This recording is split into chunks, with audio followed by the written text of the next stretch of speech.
Welcome back to the Innovative Experience Podcast, episode 22, and we are back for another episode. The Innovative Experience Podcast is the untold stories of entrepreneurs, community leaders, and influencers. It is a self-improvement podcast that helps you get direction, control, and next steps. Now listen, for all of our listeners that are listening and tuning in, you know how we start every podcast. It's another day, another grind. What will you do with your time? Because it either make you or you make it. Man. We're back, man, for another episode, man. I just get so excited, man, every time we're able to come in to our listeners. But before we do anything, you know how we start our podcast off. I need you to subscribe and send this to your cousin, your grandma, your uncle, anyone for this episode, because today we have some great gems that we are going to drop for the innovation family. Man, I'm so excited to be back for another week, another day, another grind. So, Mr. Mason, how you been and what's been up with you, man? Man, it's been good. I just been waiting to get back in front of this camera, in front of this mic. Yes, sir. Yes, sir. To share some things that help change some lives, man, to make a difference. That's what it's all about. Yes, sir, man. I got to hear it one time. I know last time this episode you didn't do it, but I just got to hear that this is motivational. This is the day change. I need to hear it, man. I need to hear it, man. Like, go ahead and crank us up one time, Mr. Mason. Crank us up, man. You know what time it is. Let's bring it from the top. Yes, sir. This is the day, Motivational Monday. I love it, man. Listen, man. See, I love it. You know, it just does something to me when I'm able to hear those words. And man, I'm so excited, man. We've got something great for you today. And I just really want to slow things down, because for this episode, I kind of wanted to go back and to do something like what we've always done, of how we always start off with a story. So today I really want to talk about jealousy, family. Jealousy, right? The process of it, and 3 signs why they may be jealous of you. We're going to break it down. I want to start off with a story that it really goes right into our conversation for today. So the story I want to talk about is, I want to talk about my wife, all right? We've been married going on, 5 years now. And she had a best friend, right? And her best friend, they met when they were in middle school. So over the years, so you're looking at almost 15, 20 years of friendship. Yes. So everything you can think about together, man, like experience graduating high school together, experience going to that next step together for college. Just they've experienced so many different memories, so many different milestones, right? Highly educated, both social workers. But one of the things that I really want to talk about, that was a huge problem, and this is what we're going to break down. See, one thing you got to understand is when you make a decision to follow and go wherever you want, like sometimes during the process, you have to let people go. But the question that we want to ask ourselves, how can you let someone go if you don't even notice if they are jealous of you? So I really want to break down some signs today. Yes. Of almost the same identical signs that relates to the story as we're going to get into it. So the first sign, listen, right? So like I said, they had a long friendship, great memories, great milestones, but there was a problem. There was a lack of support. Let me break that down. When events happening in her life, she wasn't there, right? First kid was born, she wasn't there. When she graduated from college, she wasn't there, right? Anything that was celebrated, right, she wasn't there. See, one of the things that you got to realize is it's very important that not only you would truly learn who people are, not but what they say, but what they do, right? At the end of the day, it's very important that you put yourself in an environment that do or speak language. So it goes back to what I just said. So the lack of support. So the number one, the first sign that someone may be jealous of you is lack of support. Yes. A person can do all of the talking in the world, but at the end of the day, do they truly show up for you in a time of celebration? It's very important that you surround yourself with people that celebrate you and not tolerate you. Yes. Uh-oh. Yes. People that celebrate you and not tolerate you. There is a difference in between fans and followers. Fans, they show up during the accolades, right? But those followers, those people that are really in your life, show up during the process. They show up for you in support. So number one, first sign, lack of support. So Mr. Mason, what's your take on that? Do you feel like the lack of support is a sign of a person that is jealous of you? Do you have any experiences that can relate to that? What do you feel with that?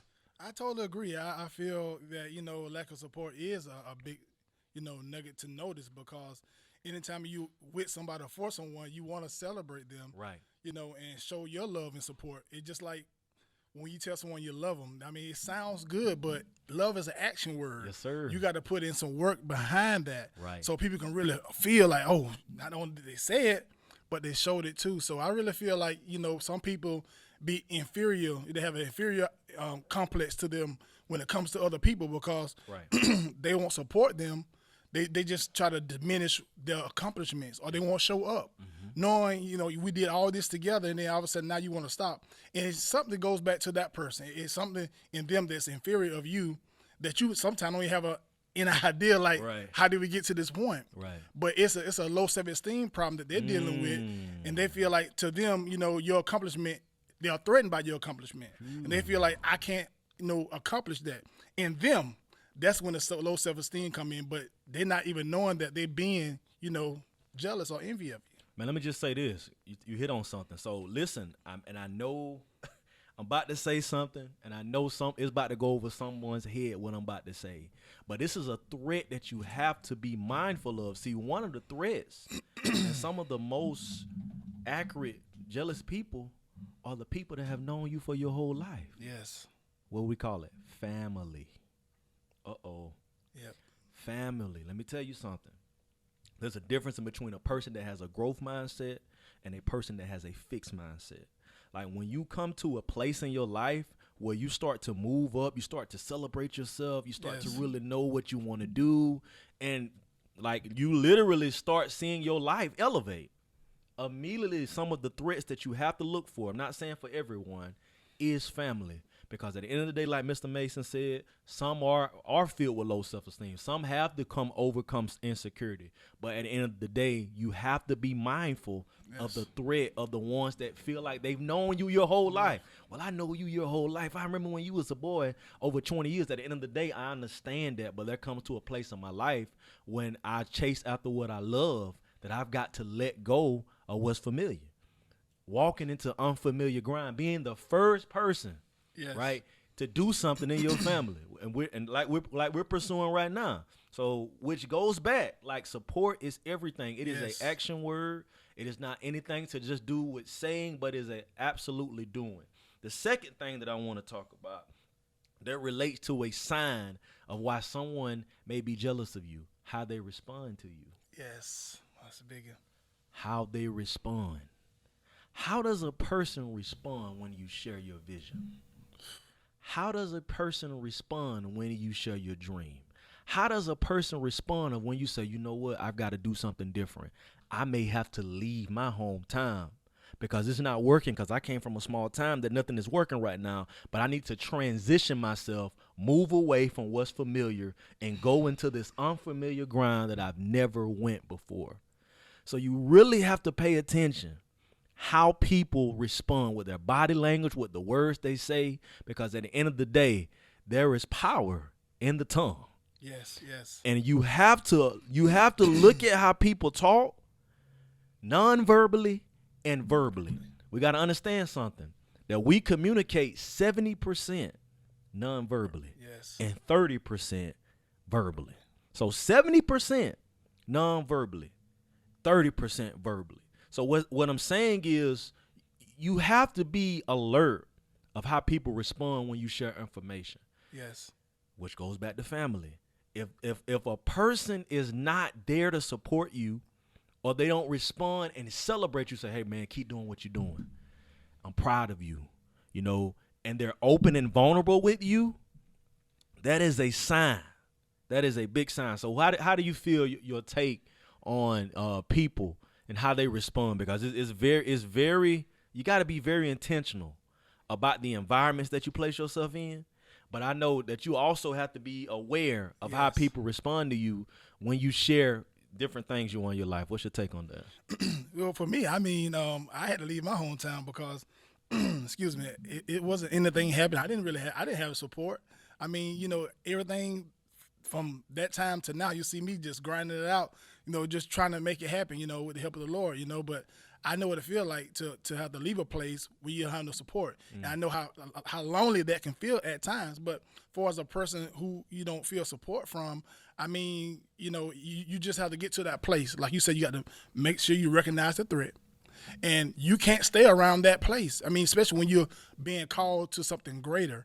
And sometimes when we're called to something greater, that threatens people, whether it's family, friends. But in your mind, you see it as a way, okay, I can do better for the people that's being threatened. So I'm like, why become a threat to someone? You become a threat, not even knowing you becoming a threat, but you doing what you're doing just so you can better their lives. And they have no idea. They threaten the person. They're going to change their life. They could possibly be there for them in the time of trouble. So I'm like, I mean, we have these little small hang-ups, these small insecurities against people that we should be celebrating, not tolerating, not haterating. Yeah. You know, we should be celebrating them because we for one, we're connected. So, you know, what's on you can hop off on me. Like me being here today. Yeah. What was on you hopped off on me. Now look, we here co-starring together. So I'm like, that's why it's important to celebrate people and not hate on people. It's important to celebrate people and not tolerate people because you never know what they may have in store for you. Yeah. What they may be doing behind the scenes to elevate you because of what you're doing. So it's very important that we don't be shallow-minded like that to allow, you know, jealousy and envy to creep in and cause us to mess up a relationship, because in the ultimate end, it won't be a relationship because jealousy don't have no upside. Once you get the spiraling, you going straight Trans-Dillenberg, you know, boom, you're going down. So you can't allow that to happen in your life. You can't allow that to happen. You got to savor that relationship. And how you do that? Celebrate people because your time is coming. What goes around comes around. You can't forget that. You hating on somebody now, but when your time be celebrating, the person you want to stand over you going to hate on you. You can't plant oranges and expect to get apples. Uh-oh. If you plant oranges, you're going to reap it. So what you're putting out, you're going to reap it. So that's very important. You got to be careful what you're putting out because it's coming back to you, and it's going to come back to you 7 times fold. Hey, that's in it. Hey, I got to go here. I got to go to the book. The book says that jealousy is like cancer in bones. Jealousy is like cancer in the bones. I mean, go read your Bible. It's in there. It's in there. Jealousy is like cancer in the bones. And me and my wife was doing Bible study the other day. We was in Proverbs. And we was talking about the importance of surrounding yourself with wisdom versus the fool. And then I saw this word, man, this thing almost hit me like a ton of bricks. Feeble-minded. Feeble. Yeah. A feeble-minded person, right? A jealous person, a person that judges you, that assumes and puts you in this category without even getting to know you or having a conversation with you. But because of what they saw, the picture looked pretty. But at the end of the day, that's why it's so important. I got to go back to an environment. I know we're talking about jealousy. You've got to plant yourself in the right environment. Got to. You got to plant yourself in the right soil. You know, there's a cliche in that, an analogy that a lot of people use, and I know you've heard this before, that at the end of the day, if a flower, and you talked about it with the oak tree, if a flower never blooms in the right soil, you don't change the flower, you change the soil that it's in so that it can receive the right nutrients. Yes. See, a lot of you all right now, maybe some of the reasons that, and some of the signs, we're going to get to the last sign that you're not in the right environment right now. Yes. You're surrounded with fools and feeble-minded people who don't want to have anything to do with you. Every time you take one step, someone is saying something about it. Well, how about you make a decision to put yourself around people that we understand the version of team. Yes. Team. Together, everyone achieves more. Yes. Together, everyone achieves more. We talked about it in the past podcast before, understanding the power of we. At the end of the day, I need you to understand something, that jealousy is a part of the process. Yes. But God is a God of free will, and he's going to give you the decision to know what type of company that you want to surround yourself with. So it just really made me understand that this is why you really got to surround yourself with wisdom, man. Yes, you got wisdom. Stay away from the feeble-minded person, right? Stay away from the fool's language, the way they operate, the negativity and those different things, and understand that there's always light at the end of the tunnel. I want to go a little bit. I feel that you want to tag in on that before we go to our last point, man. Yes, wisdom is key. I mean, you can learn a lot by having wisdom. I mean, how to rightly divide things, and that's what it all boils down to. People have a lack of wisdom. They just, for every reaction, there's a reaction. They just react, right, instead of responding. It's a difference. You can't just react. You got to be able to take a calculated thought and respond.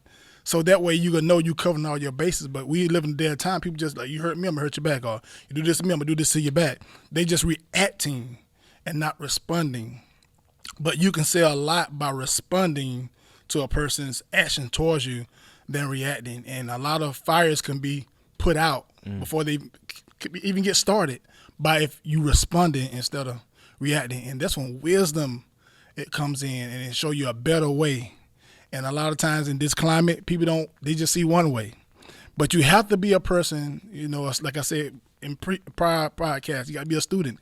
You got to study yourself. You got to study, your elements. Okay, if I get to this point, I need to draw back because I don't want to react. I want to respond. And that takes time. And that deals with your character as well and who you are. So, I mean, it's just like one thing after another. But wisdom, above all, it's better than understanding. It's good to understand a thing, but do I have the wisdom to play out the very thing that I'm understanding?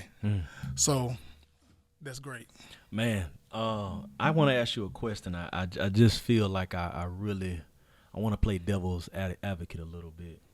So let's say that I am a person who has been in this environment for so many years. Let's say I'm home, right, in my hometown. I have intentions to want to change. I have intentions to want to put something in place, but I feel like that something is holding me back because I don't want to leave these people that I've been connected with for so long because I feel comfortable, right? And for a person, like, going back to the story, like my wife's friend, like, very successful, has all the milestones, but lacks showing up for a person.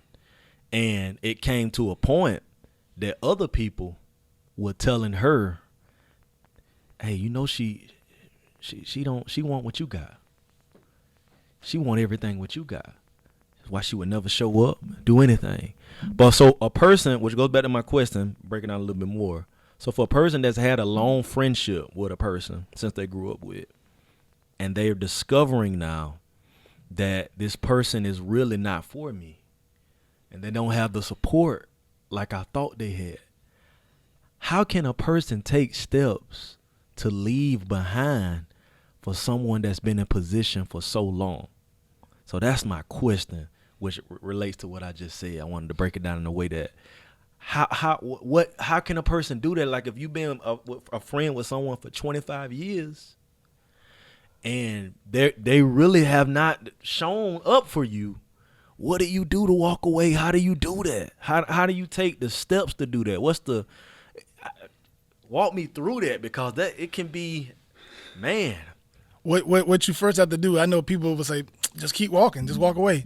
But it's danger in that, because you're walking away. Yes, you could just keep on walking and walk away, but you're walking away unhealed. So what you have to do, you got to stop, reverse back, go back, and try to get closure. Now, at this point, when you go back and get closure and they refuse, then you can walk away. And then now you can, okay, God, heal me from this point forward. But you can bring closure and bring healing by going back, because that person's not going to come to you because they're jealous of you. Nope. So first step, you have to go back and you have to bring closure. figure out what did we go wrong. I mean, you got to ask those tough questions. I mean, are you jealous of me? Or why you feel this way? What have I done to make you feel this way? And at that point, you got a coaching session. Hey, you could do the same thing I'm doing. You just got to do X, Y, Z. Because somewhere down the road, they felt insecure within themselves that I can't compete. I can't do this. And from the jump street, it shouldn't have been a competition. It should be like, okay, she inspired me, so I'm going to go after it because this is what I want to do. But you first have to go back and get closure. If you can't get closure that way, by going back, revisiting the situation, asking those tough questions, then at that point you have to ask God to heal you, and you got to move forward because there's no savage in that because they have made themselves, not available. And you can't force someone to be available for you when you need them to be available for you. So at that point, that next step, you just have to keep moving forward and get the help you need. Get around someone who can mentor you through that point, who have been through that kind of rejection or hurt because of jealousy and envy. And then steps keep on moving forward from that point. That's good. But you have to do that first. That's good, man. I always tell anyone that people will self-select themselves out of your life, especially when you move out of faith, like you're just talking about. They'll eventually start to drift away. Yes. And you don't even have to say anything, right? But which goes back to the last point. So we talked about it. So 3 signs that they may be jealous of you, right? Number 1, lack of support, right? Yes. Number 2, how they respond to you. And then now number 3, which I want to hit on a little bit, trust your intuition, discernment. So a lot of people struggle with, and I understand that is a gift of the Spirit, discernment, the gift of discernment. Yes. But you have to trust your intuition of a person, because I understand, like we understand in choices, man. Yes. One choice, man, you could lose 3 years from one bad choice. You can. And some people, they struggle with being able to read the vibe off a person just in general. So what my last thing is, for a person that has no recollection and understands how to trust your intuition or how to even discern the people that are around you to see if they really have you at best heart, what do you feel like is the first step for a person that's in that situation? Well, I have been in that situation before. Oh, I mean, man. Coming up, I mean, right off my discernment wasn't all that like it is now. Mm-hmm. So what I did, I just spent time, because you could just be around a person and they'll go to raveling. It'll tell you everything you need to know. And then eventually, when they start seeing you disappear, hopefully they're smart enough to know why, because of what they have been displaying, especially when it's against what you stand for and what you believe. So I would say, if you can't tell right away, just spend some time. Get in the same environment, get in the same setting of that person around, and see how they react to other people and how they respond to other people's successes and different things like that, to see can they handle the success of others and not just try to put themselves on the forefront all the time. So those are ways that you can quietly know something about a person without even trying to discern it yourself. It'll unfold before you, because if you want to know more about a person, spend time with them. Most definitely. Man, listen, I mean, we really could almost go like almost 5 different directions with this conversation. But for me, the recollection and understanding our conversation is really, you need to really reevaluate the power of your circle. Yes. Totally. You've got to really understand something. Me and my wife, we do this frequently. We go through our phone sometimes, like every year, like when it gets to the end of the year, like from January, like probably up to close, like 11, like October, November, whatever that may be. We go through our phone, especially me, and I look at my phone and I say, man, who's really been there for me this year? How many times have anybody checked in on me, right? Or asked me, hey, man, is there anything I could do for you, or let's get up? And the only reason I say that is because you only can push people so much, man. You'll wear yourself out giving and giving and giving and giving for people that have no interest in you, which all of the signs are lining up that we just talked about. Yes. That a sign they may be jealous of you. So for a person that's listening to this podcast today, it may be time to reassess your circle, to really see who has you at best interest at heart, to really see who cares about you, to really see who supports you, to really see who celebrates you, to really see who wants the best for you. Because at the end of the day, and we said it so many times, that you've got to surround yourself with elevators, man. Yes, got to. Check your circle. Go through your phone right now. What month we in right now? What, September? So it's September. I want you to go through your phone right now from January to September. I want you to scroll through your phone. And I want you to look and see how many people have checked in on you. How many people have really checked in on you to see how you've been doing? Right? To show up for you when you say, I got something in place, I'm doing this, I want to invite you to it. Because at the end of the day, and I got to say this on camera right here, I tell this to my wife all the time. You've got to focus on patterns over potential. The patterns will tell you everything. Yes. Looking at the consistent patterns of how a person has been for month after month will always overtake the potential. Well, they got the potential that they can't change. They can change. Don't get me wrong. God can touch anyone's heart and heal anybody. He can change anyone. But you better focus on patterns versus the potential of a person changing or doing something different, because the patterns of a person is going to always lead to who a person is. So again, go through your phone and really ask yourself, who's been here for me this year? Who's pushing me? We in the third quarter of the year, going almost to the fourth quarter of the year, I think.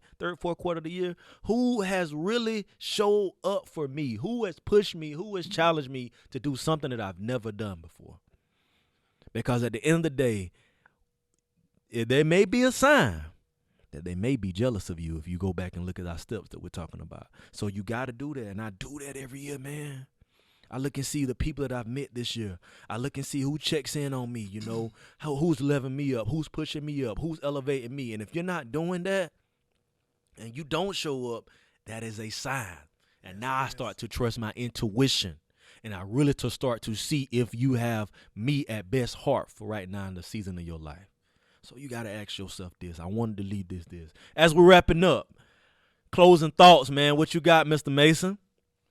Well, I wanted to say, I like what you said lastly. I want to leave with this. You got to pay attention to the patterns over potential, because you can have all the potential in the world, but if your patterns keep dictating something different, your potential is nothing. Yeah. And it got to line up at some point. So I encourage you, watch patterns. Not just be so excited about the potential. Yes, potential is great, and that person has potential to do better. But if that pattern that they keep presenting is not lining up with the potential that they have to do things, then stick with the patterns. Absolutely, man. And you can reflect that to every area of your life. You can. You want a healthy relationship? Look at the patterns. Everything, your spiritual, your financial, it don't matter what it is. You have to focus on the patterns over potential. It's another podcast. Yes. Of the Innovative Experience Podcast. Man, listen, I really enjoyed this conversation. Yes, it really has energized me. Understanding where I am at this point in my life. And listen, if you enjoyed this podcast today, I need you to send this to someone that you care about, someone that you believe in. And we are grateful for you tuning in today. Yes, so like we always in our podcast, I'll see you at the top because the bottom is too crowded. It's another podcast of Innovative Experience.